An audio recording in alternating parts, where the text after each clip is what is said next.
यार तो अपने आप को समझती क्या हो? जब मन होता है बात करती हो, जब मन होता है उठ के चल देती हो। एक्चुअली मेरा फोन साइलेंट था, पता नहीं चला। तुमसे ना एक चीज सीखने को मिली है, जीवन में अगर दर्शक बना रहूंगा तो जो सब दिखाएंगे बस वही देखता रहूंगा। इतना नाराज होने वाली बात नहीं है। जिंदगी एक बार मिलती है, खूब मन लगा के अपने सपने पर काम करो और बाकी फुल एंजॉय करो। अंतिमा, तुमसे मैं ज्यादा देर तक गुस्सा क्यों नहीं रह पाता हूँ यार? अभी ये सब सोचने का टाइम नहीं है। रिजल्ट के बाद हम लोग मिलकर बात करेंगे। अच्छा सुनो, मैं इंटरव्यू के एक दिन पहले तुम्हें फोन करूंगा, मुझे मिलकर तुमसे कुछ बात करनी है। ठीक है, बाय, टेक केयर। बाय।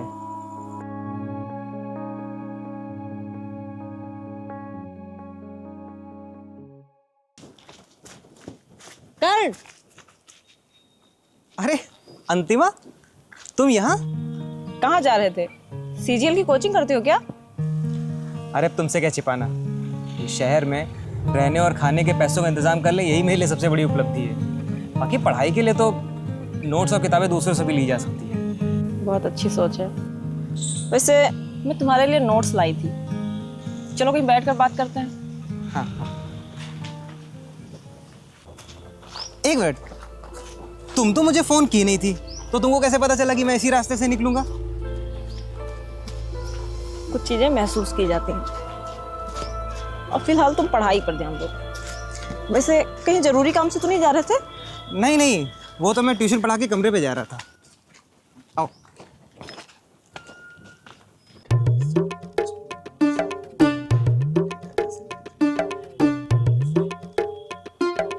यार अर्जुन भाई, तुम्हारी कोई गर्लफ्रेंड तो होगी? अबे सबको अपनी तरह समझ रखा है क्या? यार मेरी तो 2 गर्लफ्रेंड्स थी, लेकिन दोनों को एक दूसरे के बारे में पता चल गया। एक ही दिन मेरे 2 ब्रेकअप हो गए। मेरी भी एक है। हाँ, उसी के कहने पे मैं तैयारी करने आया हूँ। करण भाई की कोई गर्लफ्रेंड होगी क्या? नहीं यार, छोटे थे तो खुश थे, बड़े होते रहने के अपने दुख, जिसमें बूंद बूंद अपनी संवेदनशीलता को कठोर होते देखना और कुछ न कर पाना एक ग्लानि है। इतनी छोटी उम्र से तुम उस घर में अकेले कैसे रह ले रहे हो जहां तुमने अपने मम्मी पापा को खोया था? एक वक्त होता है जब तुम जा सकते हो। मैं जिस दिन जा सकता था उस दिन मैं व्यस्त।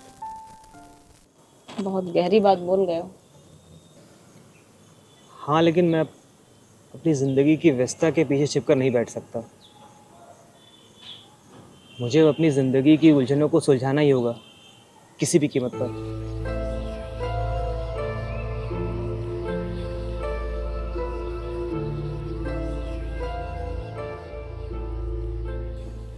तुम्हारे एग्जाम के लिए टाइम बहुत कम है।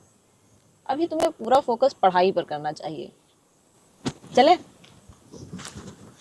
यार इन लोग के चक्कर में लेट हो जाता है। वहाँ देखो ट्यूशन मिलता है कि नहीं। हाय अंतिमा, यू करण राइट? हाँ हाँ, लेकिन मैंने आपको पहचाना नहीं। बुद्धू में सेकंड क्लास में तुम्हारे साथ ही पढ़ती थी। अरे वाह, इतने सालों बाद भी तुम मुझे पहचान गई। कमाल की बात यह है कि तुम्हें मेरा नाम भी याद है। जीवन एक बार ही तो मिलता है, और उस छोटे से जीवन में बहुत कम लोग ही होते हैं जो हमारे लिए अहम भूमिका निभाते हैं। मतलब मैं कुछ समझा नहीं। कुछ नहीं। और क्या चल रहा है आजकल? गांव से शहर आए हैं एसएससी सीजीएल की तैयारी करने। तुम यहीं कहीं रहती हो पास में? हाँ, लेकिन घर नहीं ले जाएंगे। वैसे मुझे थोड़ा अजीब लग रहा है कि तुम मेरे साथ पढ़ी हो और मुझे तुम्हारे बारे में बिल्कुल भी याद नहीं। I am sorry. कोई नहीं, मुझे तो याद है। नंबर एक्सचेंज कर सकते हैं? हाँ बिल्कुल, तुम अपना नंबर दे दो, मैं मिस कॉल करती हूँ। हाँ, 7572 980 461। हाँ आ गया। अब मैं इधर ट्यूशन ढूंढने निकला था, अगर तुम्हें कोई ट्यूशन मिले तो प्लीज़ बताना। जी जरूर, नेक्स्ट टाइम मिलते हैं तो एसएससी सीजीएल पर चर्चा करते हैं। सीजीएल? तुम भी सीजीएल के बारे में जानती हो क्या? हाँ, लास्ट टाइम प्रीलिम्स और मेंस क्लियर किया था, इंटरव्यू देने नहीं पहुंच पाई थी। क्यों? अब जिसका प्री और मेंस क्लियर होगा वो इंटरव्यू देने तो किसी भी कीमत पे जाएगा। लंबी कहानी है, कभी फुर्सत में मिलेंगे तो बताएंगे। अच्छा, नंबर सेव कर लिया है मैंने, कोई ट्यूशन हो तो प्लीज़ बताना।